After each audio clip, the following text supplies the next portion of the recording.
All right, shalom, shalom, brothers and sisters. This is Brother Yosef. I want to come back to you with another lesson today, this time encouraging you to become a slave unto wisdom. You heard what I said, become a slave unto wisdom.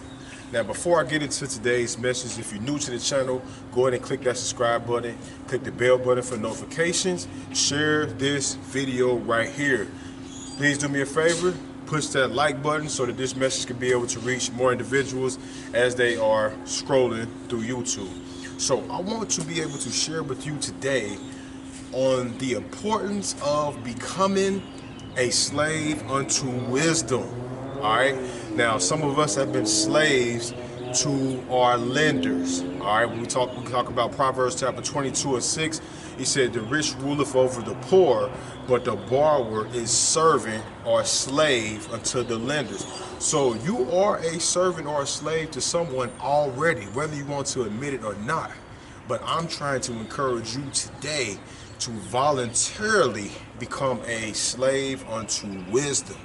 All right, now some of us have involuntarily been slaves in different things of our lives. Some people have been taken captive, put into slavery. Our ancestors have been put into slavery, forced into subjection, different things of that nature. I know slavery and captivity are two different things. They kind of go hand in hand, but they are different. But I'm trying to throw it out there today because the wisdom book tells us, it shows us within the scriptures that we have to become slaves of wisdom, and then wisdom will begin to show us more and more of the hidden treasure. So let's go to Ecclesiastes chapter 6. Ecclesiastes chapter 6, and I'm going to start at verse number 21. It says, "She will lie upon him as a mighty stone of trial, and he will cast her from ear if it be too long." You can go back to the video about the trial process. You can see wisdom comes down the street, is testing individuals, all right, lays upon certain individuals like a trial process, like a mighty stone of trial. Number 22, "For wisdom is according to her name, and she is not manifest unto many." All right, wisdom is not manifest unto many. The masses do not have wisdom according to the wisdom book. All right, it's only a few individuals that have the hidden treasure. Number 23, "Give ear, my son, receive my advice, and refuse not my counsel." 24, this is what I'm talking about, the slavery part now. It said, "And put thy feet into her fetters, and thy neck into her chains." Put your feet into her fetters. All right, you are out here voluntarily putting shackles over your feet, putting a chain around your neck. All right, it said, and put thy neck into her chain. So now wisdom has a chain that it wants to put around those that truly want to go to that next level and with this hidden treasure.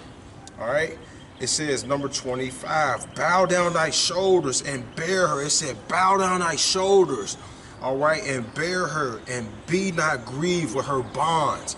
So this is a voluntary slavery right here. All right, you bow down, you carry the load that wisdom has for you to carry. It says, bear her and be not grieved with her bonds. So when wisdom comes and puts those shackles on you, and you volunteer to sign up for this program of wisdom, and you get the shackles on your neck, the shackles on your feet, you get bound in fetters, all right, wisdom is going to take you to a higher level. It said in verse 27, "Search and seek, and she shall be made known unto thee, and when you has got hold of her, let her not go." Number 29, "Then shall her fetters be a strong defense for thee, and her chains a robe of glory." So at first, it starts out as an individual may say, well, they voluntary slavery, and they got these chains and these fetters around them. They can barely move. They going around, and they got this big heavy yoke of wisdom, and they walking with it. Trying to see. Wisdom is putting that person through a trial process again. But at the end of it, once they pass the test of obtaining the valuable treasure, all right, it says, "Then her fetters shall be a strong defense." All right, wisdom is going to defend you. All right, it's going to be a wall against those that try to come against you. It says, "And her chains a robe of glory." So now those chains that was there to keep your neck in place, to keep because your neck has a lot to do with the way your head moves, the direction of your movement. But now your head on a person's neck is held down by a chain. It's only so much that they can do with their head. But now that chain becomes a chain of glory when you have submitted yourself to be a slave of wisdom.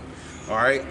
And when you submit yourselves and voluntarily become a slave of wisdom, you are becoming a slave or a servant of the Most High, because wisdom is from his throne. All right? Let's continue. So verse 30, for there is a golden ornament upon her, and her bands are a purple lace. Those bands that had you locked up, those bands that had you, tied down where you could barely move your feet, and you were going through this process of, voluntary slavery, becoming the servants of wisdom. It said at the end of it, all right, that is going to be a golden ornament, and those bands going to be a purple lace. 31, thou shalt put her on as a robe of honor, and shall put her about thee as a crown of joy. So then you put on this robe of wisdom now, because you have become a servant unto wisdom.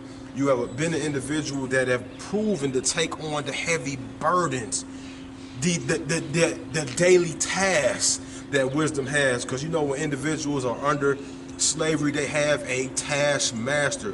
They have someone giving them orders. They have some individual giving them instructions. And that's what wisdom wants to do for those of us that want to go to the next level in this hidden treasure, Kokoma.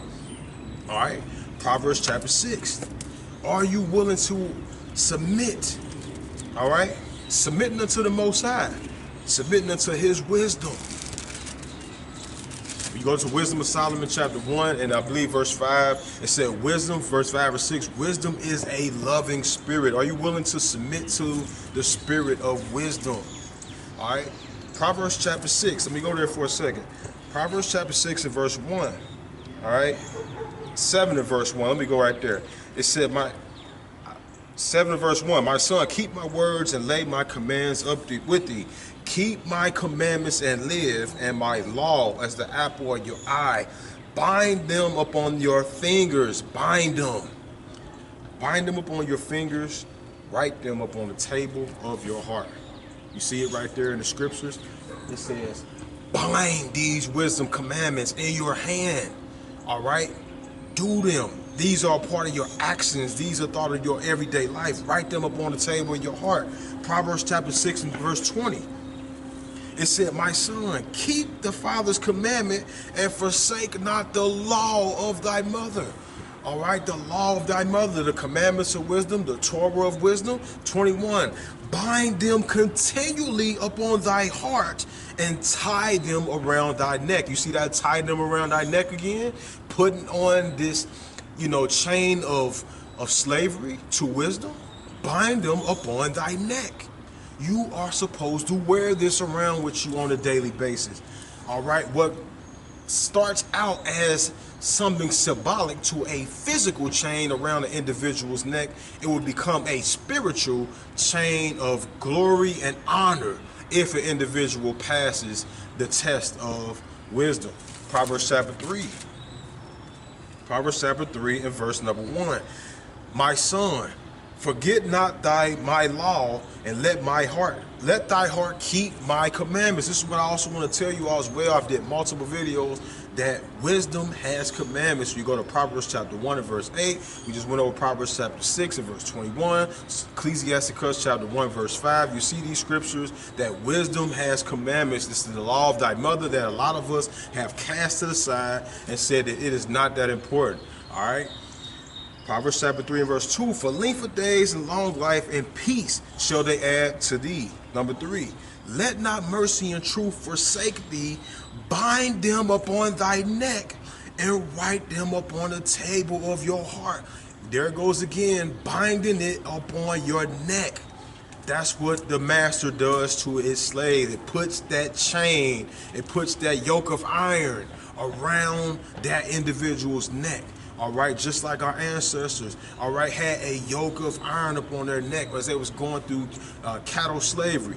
All right, so this is what wisdom is going to do for those of us. We talked about how, in some videos I talked about how sometimes she might come by your way and she might be looking through the sons of men. She might be looking to see who is worthy of her within the town or community. But there are other situations to where individual, they pray, and a lot of you, think you're out there, you say, well, I could just say this one prayer and I'm good. I don't have to pray for wisdom again. But after you say that prayer, there's a trial process that one must go through.